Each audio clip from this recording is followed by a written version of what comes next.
Seguimos com mais destaques, porque o presidente da Câmara dos Deputados, Arthur Lira, do PP de Alagoas, manteve para hoje a votação da PEC Fura-Teto, que dá ao futuro governo Lula um recurso extra de 168 bilhões de reais por ano, fora do teto de gastos.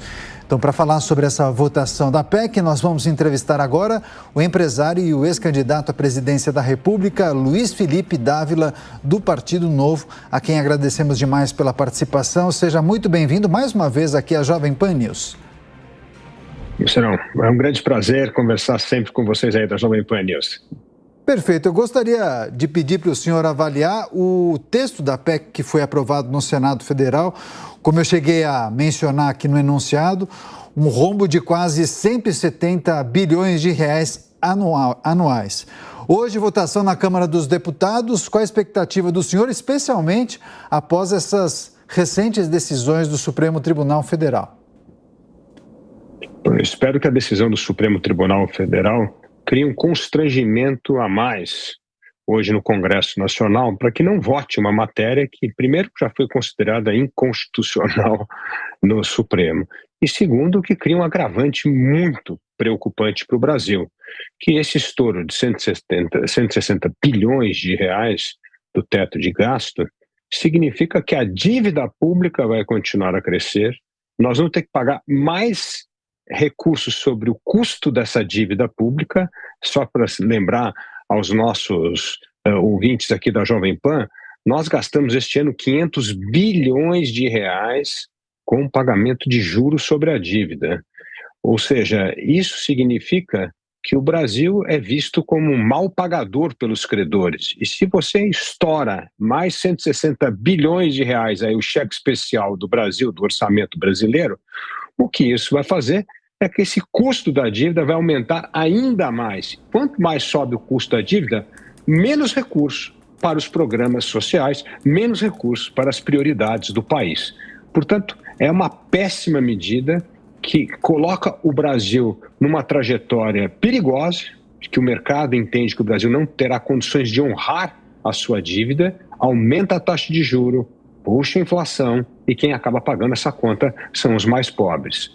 Por isso, é hora de nós termos um orçamento que indica claramente a estabilização da relação da dívida PIB. Por quê? Porque quando você consegue dar um sinal de que a médio prazo essa dívida PIB vai ser, vamos dizer, estagnada ou estabilizada, isso dá ao mercado um sinal de que o Brasil vai honrar os seus compromissos fiscais, ao passo que esse estouro de 160 bilhões vai colocar o Brasil numa situação muito complicada no mercado internacional. Coronel? Bom dia, Luiz Felipe. Satisfação poder entrevistá-lo aqui. Eu tenho duas perguntas. Bom dia, Coronel. Bom dia. A primeira é, você declarou voto para o Lula no segundo turno. Aí eu pergunto, você está arrependido? Está com medo? Qual é o seu sentimento agora com essas atitudes que o novo governo está querendo colocar? Não, primeiro, eu não declarei voto ao Lula de jeito nenhum. Não. Eu não votei. Aliás, eu fiz uma escolha clara que eu não ia votar em populista. Deixei isso muito claro. Quem fez a escolha pelo Lula, você está confundindo. Quem declarou voto ao Lula foi um ex-filiado do partido, ex-presidente do partido, que foi o João Amoedo, não fui eu. É o Amoedo. E a segunda pergunta que eu quero jamais voto em populista, eu jamais apoio o populista. Os populistas vêm destruindo o Brasil, vêm esgarçando a qualidade da democracia no Brasil, vêm colocando em risco o Estado de Direito. E esse é mais um governo populista que apresenta uma enorme ameaça, não só à solidez fiscal, mas à democracia brasileira. Perdão, até realmente eu fiz a confusão, foi o Amoedo. E a segunda pergunta que eu quero te fazer é em relação à economia. Os danos, eu não vi nenhum economista até o presente momento falar bem dessa PEC. Nenhum. Todos eles realmente falam do absurdo que está sendo feito e a votação é daqui a pouco. Eu queria que você, na sua opinião, o que você considera? Eu diria para você, o meu conceito é de irresponsabilidade. Você teria alguma outra palavra para definir a aprovação dessa PEC, caso ela aconteça daqui a pouco na Câmara dos Deputados?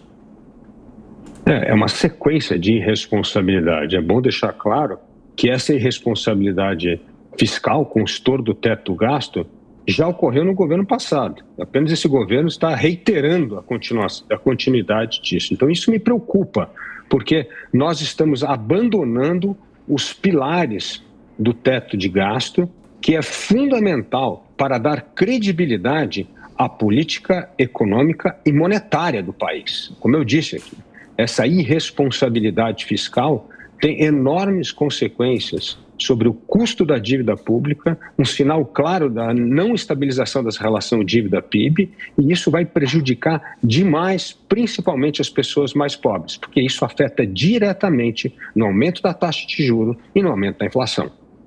Agora seguimos com a pergunta de Amanda Klein. Dávila, bom dia. Eu queria saber sua opinião, sua avaliação sobre outra decisão tomada ontem pelo Supremo Tribunal Federal, que foi de declarar inconstitucional as emendas de relator ou orçamento secreto. Isso é benéfico para a democracia e para o país? Sim, Amanda. Foi uma decisão muito importante ontem do Supremo e eu gosto de reiterar o voto da ministra Rosa Weber, porque ali ela toca na ferida desse problema, da inconstitucionalidade dessa medida. Primeiro que ela diz que o dinheiro público precisa ter transparência, precisa ter a publicidade. Nós precisamos saber como é que esse dinheiro está sendo gasto. Depois ela acusa de imoralidade, ou seja, é imoral um orçamento secreto que o relator decide do jeito que ele quer. Para onde é que vai o dinheiro? Não conta para quem é que essa emenda vai ser dada, para qual é a obra, qual é a finalidade dessa obra, que teve um único propósito no ano passado, era garantir, entre aspas, a tal da governabilidade e arrumar uma forma de financiar eleições daqueles que eram amigos do relator. Então, a questão da ausência de transparência, a questão dessa ausência do que ela chama de publicidade, da impessoalidade e da imoralidade. O que me surpreendeu, Amanda, foram que 5 ministros do Supremo votaram a favor de uma aberração no orçamento da nação. É isso que me chocou. Os 6 votos, evidentemente declarando inconstitucional, era cristalino de pessoas que estavam olhando à luz da Constituição e não fazendo interpretações políticas sobre a importância do orçamento para resolver um casuísmo momentâneo. Então, eu fiquei contente com a decisão, mas me preocupou 5 votos a favor de algo que é nitidamente inconstitucional. Agora, eu gostaria de perguntar para o senhor o seguinte: a gente tem visto que, aos poucos, alguns parlamentares e algumas siglas estão sinalizando para uma certa flexibilização nessa relação com o PT, com o governo de transição e com Lula para o próximo ano, especialmente no que tange a questão da governabilidade. Como o senhor e também os integrantes do Novo devem se comportar a partir de 2023, a partir do dia 1º de janeiro? O Novo vai se colocar em oposição em todas as questões?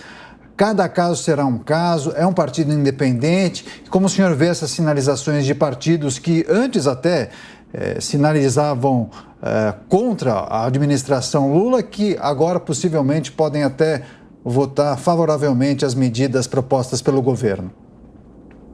Nós somos um partido claramente de oposição ao governo Lula, votamos contra o orçamento secreto, votamos contra o estouro do teto do gasto e continuaremos a defender essa pauta porque nós achamos que essa pauta não pode ser partidarizada. É uma pauta importante para o Brasil. A história do teto de gasto, a responsabilidade fiscal é algo vital para o Brasil, para a credibilidade internacional do país, para conseguirmos reduzir a taxa de juros, para conseguirmos combater a inflação e beneficiar a maioria da população brasileira. Portanto, toda medida que será tomada para estourar teto de gasto, nós vamos nos colocar contra, como nos colocamos no governo Bolsonaro e vamos nos colocar no governo Lula. Porque isso é um absurdo. Agora, todas as matérias favoráveis às reformas estruturantes do Estado contarão com o nosso apoio, como contou o presidente Bolsonaro com os nossos votos a favor do novo marco do saneamento, da lei de liberdade econômica, da reforma da Previdência, para citar algumas matérias importantes que foram previstas pelo governo. E se esse governo apresentar uma proposta, por exemplo, como de uma reforma tributária que introduza o imposto de valor agregado, que simplifique as regras do sistema tributário, nós vamos votar a favor. Nós votamos a favor daquelas matérias que são importantes para o país. Por isso, nós temos de fazer uma oposição responsável. Oposição responsável é ser contra as propostas apresentadas pelo governo, que são casuístas, fisiologistas, que defendem o corporativismo e que são contrárias aos interesses nacionais. Nós vamos nos colocar totalmente contra. E é muito preocupante os primeiros passos do novo governo.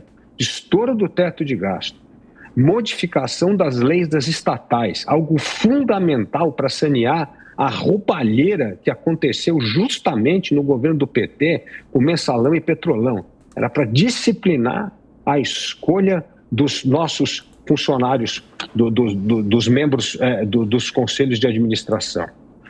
Terceiro ponto, mexer no marco do saneamento básico. Acabamos de aprovar uma matéria fundamental para assegurar que 100 milhões de brasileiros hoje que não têm saneamento básico passarão a ter.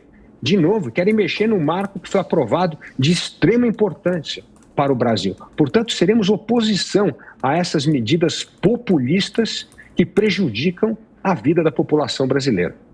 Luiz Felipe Dávila, ex-candidato à presidência da República, empresário, integrante do Partido Novo. Muito obrigado pela entrevista. Bom dia ao senhor e volte mais vezes aqui à Jovem Pan News. Será um grande prazer. Um bom dia a todos. Bom dia.